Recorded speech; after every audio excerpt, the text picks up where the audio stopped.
I came to all this at a very young age. I read my first Jane Roberts book in the 7th grade. So lately, this whole thing about, in my dreams, I've been experiencing, I'm certain, pretty certain, that I'm experiencing parallels, different, it's like I'm dropping in on different versions of me in my dreams. And they're at different stages in terms of life experiences and things. So I'm just wondering, first off, there's a part of me wondering maybe if this is a metaphor or analogy or dreams trying to tell me something, but the other part of it is it's the same people. The most important thing to understand about dream, and the way we have been saying it for a while, is that dreams are manifestations too. That you get what you think about. And so what you're thinking about and therefore offering vibrationally is what's manifesting in your experience. And what's manifesting in your dream experience is the same thing. Now today, we can offer it in greater clarity by saying your dream is your grid filling in. And it's interesting because in the dream state, the grid can fill in more easily because, first of all, you don't have to build the house to live in it in your dream. In other words, in your dreams, grids can fill in more easily. So they are giving you information about what you've got going on vibrationally. So let's start in this place. This is really an important thing to understand. The basis of your dream, we've been saying for years that when you awaken from a dream that you can recall vividly, that the most valuable question to ask yourself is, how did it feel? Because the emotional content of the dream is telling you what grid is active. In other words, once you're meditating frequently and positive aspecting frequently and appreciating frequently and predominantly tuning yourself to your vortex and allowing your grid to fill in, now your dreams are more and more meaningful. They're going deeper and deeper. In your dreams, you're having insights and information is coming because your dream is the core of you filling in.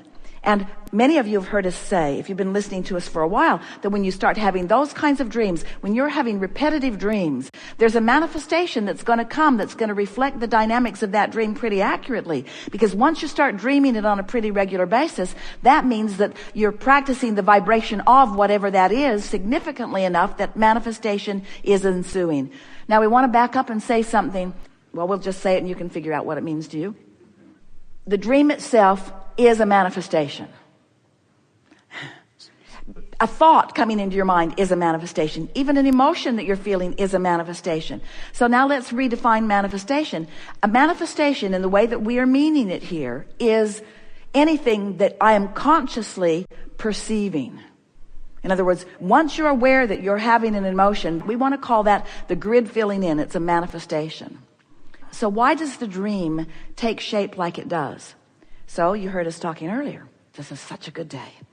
We are talking about this core vibrational grid. And if you're active in it, if you're focused there, if you're meditating and appreciating so that you're practicing the vibration of who you really are, so that you got love and appreciation and self-respect going on, if you're proud of yourself and enjoying others. So this is the core vibration that's happening within you. So that's the basis of your dream. So then what makes me interpret in my dream? Why does my dream fill in with that particular person and that particular person? Why in my dream am I having these kinds of conversations? Why is my dream shaping up the way it is? Take it further, why is my life shaping up the way it is? But why, this is a dream conversation. Why is my dream shaping up the way it is? Because you got a bunch of those other grids going on. We talked about this in the very first segment. But if I may, this is my deeper question, I guess.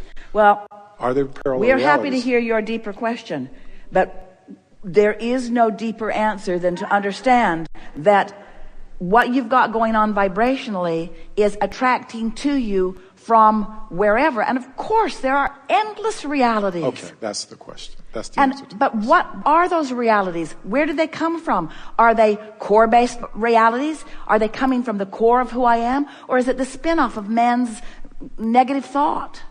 What are those realities? So it might be possible that I am dropping into other realities or other versions of, quote, me.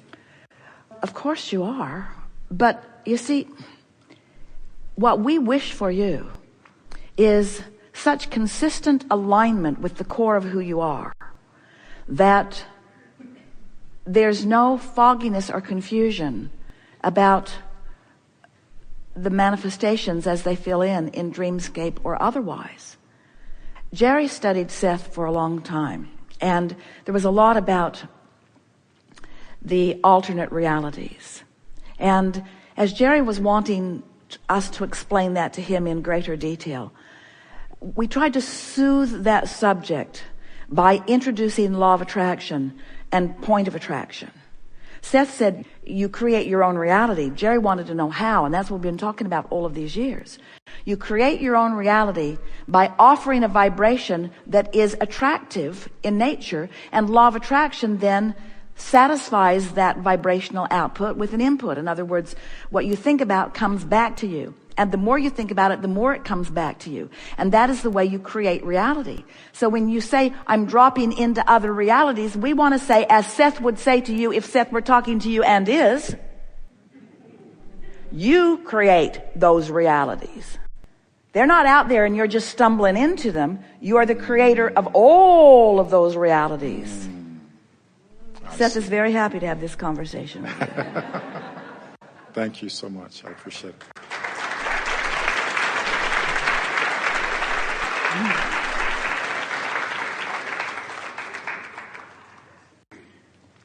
We just want to express the jubilation that we are all feeling about this leading edge conversation and the importance that it is to us, whether you all get anything out of it or not. And of course you are, yes. So every morning as Jerry is writing with Esther is writing, she tells him about her day, and then she laughs and says, I don't know why I'm telling you about my day, if in fact you're actually running around with me. But it helps me to focus in what I want to talk to you about. So she'll sort of write some notes about what happened and what she was feeling about it. And she thought this will be a really good book. It's 125,000 words, which is about a book and a half now, of me saying I miss you and him saying I'm here. In other words, at some point, it needs to morph into a different dialogue than that, you see. And so on this one particular morning, she'd written how she was missing him. And what he wrote back was, I will look for as many opportunities today as I can find to let you know how much I am loving you. Yeah. So she is still not feeling that good. She is still invested in the grief of her moment and not enjoying but finding plenty of sympathy from those who are around her. And now Tracy and Esther are in the car, and they're going from daughter Tracy's house out to Jerry and Esther's house. And Tracy suddenly is so thirsty that she cannot survive the 8 miles of distance. It is a sort of, I will die if I don't get liquid moment. Irrational. And so Esther looks for a place that they can stop, and stops at a place she has never been before and probably will never go again. It's Chick-fil-A. And as she's driving through the drive-thru, there is a double drive-thru which she had never seen. And as she looks over at the car, through her tears, the back window in letters this big said love, and the front window said you. Now, Jerry didn't actually shoe polish that window, but he knew where it was, and he knew where Esther was, and he knew the influence that he could offer, and he offered a powerful thought from his vortex grid, which is powerful, and his power of influence is mighty, and circumstances and events and all cooperative components fell into place, and Esther got the message and knew it was from him. They got their drinks, they drove 8 miles, they pulled in the gate, and then in the other gate, and then in the garage. And as they're getting out of the garage, Esther notices a box that has just been delivered, just came by Federal Express. She opens it, and there are 8 gigantic cups that say, Big Love. Now, the cups were in motion. Her friend had already sent them. But the orchestration of the timing, you have to understand.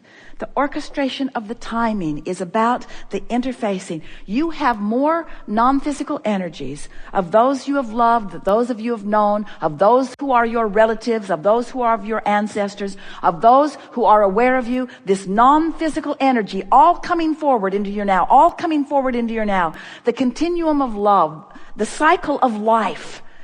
You are just beginning to understand the fullness of all of that. And when you pay attention a little bit, you'll begin to understand that to a person, you are loved and adored by that non-physical energy who is aware of you.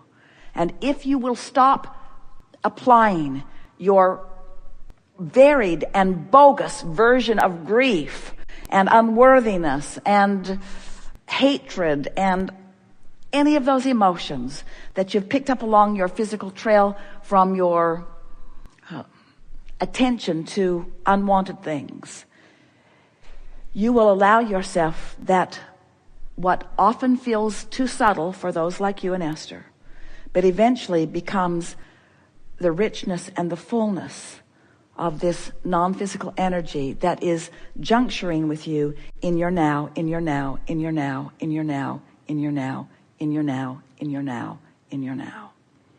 You are not alone, and you never have been. And you're not on your own, and you never have been. You are supported, and we use that word carefully because we are wanting you to understand that it's not support that's coming to you out of your need. It is support that is coming to you out of your desire. But in your need, you deprive yourself of it. And in your alignment, you allow it. And it's the thing that humans have been complaining about nearly from the beginning of time, and certainly from the beginning of their beginning to understand the way they connect into non-physical. Because it feels wrong to you. It feels like it's not your human nature. It is the nature of the beast that you watch, but it doesn't seem to be the human nature. You've trained it out of yourselves, and you would be well to let it go. And it goes like this.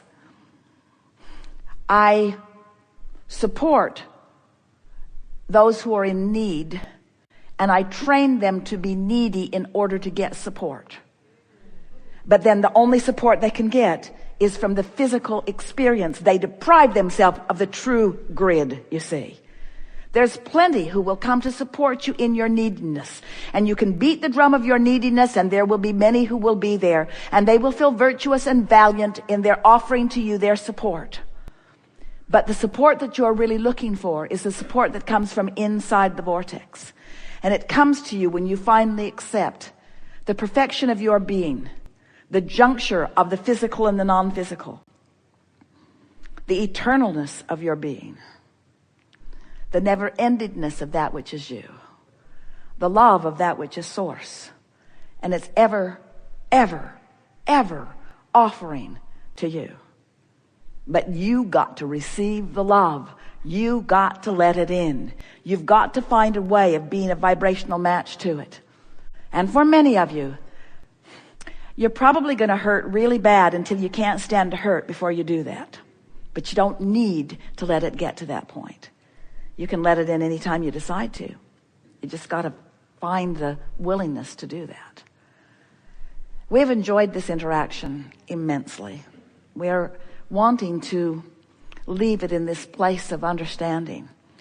We want you to feel the fullness of that which you are, and the fullness of that which you are and provide for us. We want you to know that life is supposed to feel good for you. One day Esther was reaching for Jerry and trying to figure out where he is. And she said to him, I want to know what it's like for you. What are you thinking, and what are you doing, and where are you? And as long as she was trying to find him out there in some place she does not understand, she couldn't find him. That's what made her feel grief. She couldn't find him because he's somewhere that she doesn't understand, doing stuff she doesn't know, or at least she thought. And then we helped her to understand, and so did he, after a while of looking someplace where he is not. When she realized that he's not out there doing other things, he's in here doing these things. That this really is the leading edge where the interest of non-physical is. Do you follow that? The interest of non-physical is right here with you on your leading edge.